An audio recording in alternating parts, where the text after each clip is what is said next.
Investigation for the recurrent miscarriage. If the patient have the thrombophilia, then we offer the testing for the acquired thrombophilia, particularly for the lupus anticoagulant and the anticardiolipin antibody prior to the pregnancy. If they have the congenital thrombophilia, then we offer testing for the factor V laden prothrombin gene mutation and protein S. If the patient have the genetic cause that causes the recurrent miscarriage, then we offer the cytogenic analysis and the karyotyping. If she have any anatomical cause, then we must rule out congenital uterine anomaly by the 3D ultrasound. If the patient have any endocrine cause, then we offered the thyroid function test and assessment of the thyroid peroxidase antibodies. If she have any infection, then we screening for it.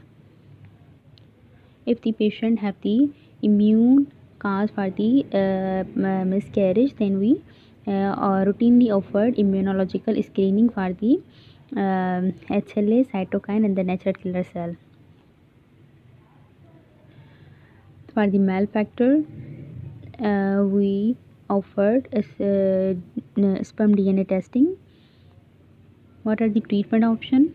Lifestyle modification. Women with the history of the recurrent miscarriage should be advised to maintain her weight, her BMI between the 19 to 25 kg per meter square. Smoking cessation, limit the alcohol consumption and limit the coffee to less than the 200 milligram per day. If the patient have the acquired thrombophilia, then we will give aspirin and the heparin. 75 milligram aspirin orally and the 40 milligram subcutaneously heparin from the positive pregnancy test up to 34 weeks of gestation. Aspirin and the heparin should not be given in the woman with the unexplained recurrent miscarriage. If she have the acquired thrombophilia or the APLA, then we will give the aspirin and the heparin. In congenital thrombophilia, there is a lack of evidence to support the routine treatment for the women with the factor V laden mutation or protein S deficiency. Prothrombin gene mutation to reduce the incidence of the recurrent miscarriage or the second trimester loss. What are and the genetic factor option for the couple with the chromosomal rearrangement, including attempting a further natural conception or the gamete donation. If the patient have the any endocrine disease, then we in hypothyroidism we will give the thyroxine supplement. Thyroxine supplement is not routinely recommended for the euthyroid women or with the thyroid peroxidase antibodies who have the history of the miscarriage. Thyroxine supplement give only when the TSH level is more than the 4 microunit international unit.